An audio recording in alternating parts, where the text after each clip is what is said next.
আসসালামু আলাইকুম ওয়া রাহমাতুল্লাহ। সুপ্রিয় দর্শক মণ্ডলী, আশা করি মহান আল্লাহ রব্বুল আলামিনের অশেষ মেহেরবানি ও দয়া আপনারা সবাই ভালো আছেন। প্রিয় দর্শক, আজকে আমরা দুনিয়া ও আখিরাতে নামাজের উপকারিতা, ফলাফল ও ফজিলত সম্পর্কে আলোচনা করব ইনশাআল্লাহ। প্রিয় দিনী ভাই ও বোনেরা, আপনি যদি এই ভিডিওটি শুরু থেকে শেষ পর্যন্ত দেখেন তাহলে এই বিষয়গুলি সম্পর্কে বিস্তারিত জানতে পারবেন। প্রিয় দর্শক বৃন্দ, দুনিয়া ও আখিরাতে সালাতের বহু উপকারিতা রয়েছে। তার মধ্যে কিছু উপকারিতা হলো, প্রথম, সালাত হিফাজতকারী বা সংরক্ষণকারীর জন্য আল্লাহর প্রতিশ্রুতি হলো যে তিনি তাকে জান্নাত দান করবেন। সুবহানাল্লাহ।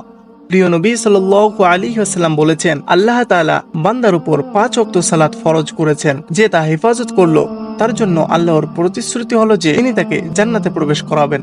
সুবহানাল্লাহ। দ্বিতীয়, হুজুর পাক সাল্লাল্লাহু আলাইহি ওয়াসাল্লাম বলেন, যে ব্যক্তি সালাতের হেফাজত করলো তার জন্য সালাত জ্যোতি ও প্রমাণ হবে, অর্থাৎ সালাত তার ঈমানের দলিল হবে এবং কিয়ামতের দিন জাহান্নাম থেকে পরিত্রাণের কারণ হবে।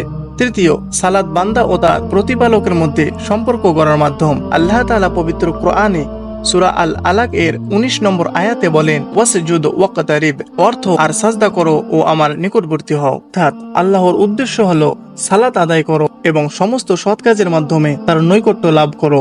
আর সৎ কাজের মধ্যে আল্লাহর জন্য সাজদা হচ্ছে সবচেয়ে বড়। হুজুর পাক সাল্লাল্লাহু আলাইহি ওয়াসাল্লাম বলেন, বান্দা তার রবের সবচেয়ে নিকটবর্তী হয় সাজদা অবস্থায়। অতএব তোমরা সাজদায় বেশি বেশি দোয়া করো। এজন্যই প্রিয় নবী সাল্লাল্লাহু আলাইহি ওয়াসাল্লাম সালাতে বেশি বেশি দোয়া করতে বলেছেন। চতুর্থ, রাসূলুল্লাহ সাল্লাল্লাহু আলাইহি ওয়াসাল্লাম বলেন, যে কোনো মুসলিম ব্যক্তি সালাতের ওয়াক্ত পেল আর সালাতের জন্য উত্তম রূপে উযু করল এবং যথাযথ খুশু নিয়ে সালাত আদায় করলো এবং ঠিকমতো রুকু করলো, তাহলে এ সালাত তার বিগত গুনাহের কাফফারা হবে।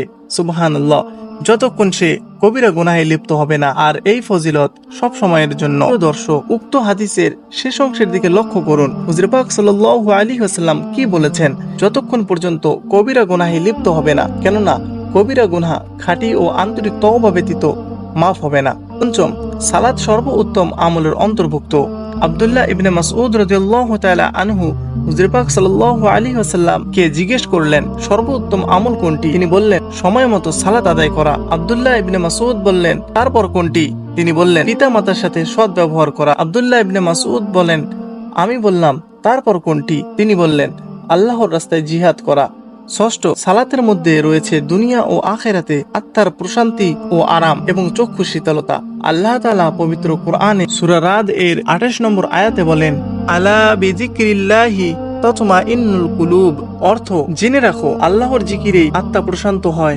আর সম্পূর্ণ সালাতই হলো আল্লাহর জিকির। আল্লাহ তাআলা পবিত্র কোরআনে সূরা তাহার 14 নম্বর আয়াতে বলেন, ওয়া আকিমুস সালাতা লিযিকরি, অর্থ, আমার জিকিরের জন্য সালাত প্রতিষ্ঠা করো। এজন্যই মুসলিমগণ সালাতের মধ্যে অর্জন করে সুখ, শান্তি ও আরাম। আর নবী করিম সাল্লাল্লাহু আলাইহি ওয়াসাল্লাম বেলাল রাদিয়াল্লাহু তাআলা আনহুকে বলেন, ওঠো বেলাল এবং আমাদেরকে সালাতের মাধ্যমে আরাম পৌঁছাও।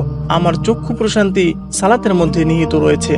পক্ষান্তরে সালাত পরিত্যাগকারী হলো আল্লাহর জিকির সালাতের বিমুখ। আর আল্লাহ তাআলা তার জিকির থেকে বিমুখদের জন্য তার জীবনযাপন সংকুচিত করার ওয়াদা করেছেন। তাদের সম্পর্কে তিনি পবিত্র কোরআনে সূরা তাহার 124 নম্বর আয়াতে বলেন, ওয়ামান আ'রাদা আন যিকরি ফাইন্না লাহু মাঈশাতান যানকাও ওয়া নাহশুরুহু ইয়াওমাল কিয়ামাতি আ'মা, অর্থ, যে আমার স্মরণে বিমুখ থাকবে অবশ্যই তার জীবনযাপন হবে সংকুচিত এবং আমি তাকে কিয়ামতের দিন অন্ধ অবস্থায় উত্থিত করব। এটা কোনো আশ্চর্যের বিষয় নয়।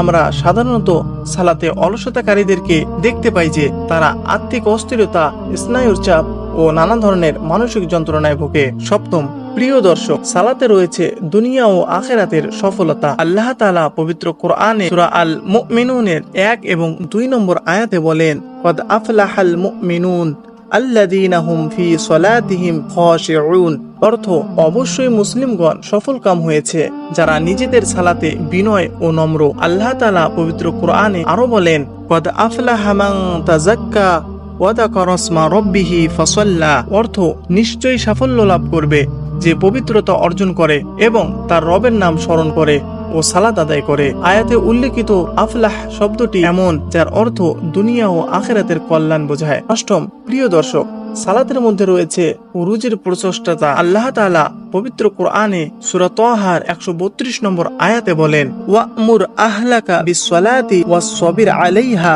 লা নাসআলুকা রিজকা নাহনু নারযুকুক ওয়াল আকিবাতু লিত্তাকওয়া। অর্থ, এবং তোমার পরিবার বর্গকে সালাতের আদেশ দাও আর তাতে অবিচল থাকো। আমি তোমার নিকট রুজি চাই না, আমি তোমাকে রুজি দেই এবং শুভ পরিণাম তো তাকওয়াকারীদের জন্য। ইবনে কাসির রহমাতুল্লাহ আলাই এই আয়াতের তাফসিরে বলেন, যদি তুমি সালাতকে ভালোভাবে প্রতিষ্ঠা করতে পারো তাহলে তোমার নিকট এমন ভাবে রুজি আসবে যার তুমি ধারণাও করতে পারবে না। আল্লাহর কাছে প্রার্থনা হলো তিনি যেন আমাদেরকে বোঝার এবং 5 ওয়াক্ত নামাজ সময় মতো আদায় করার তৌফিক দান করে। আমিন।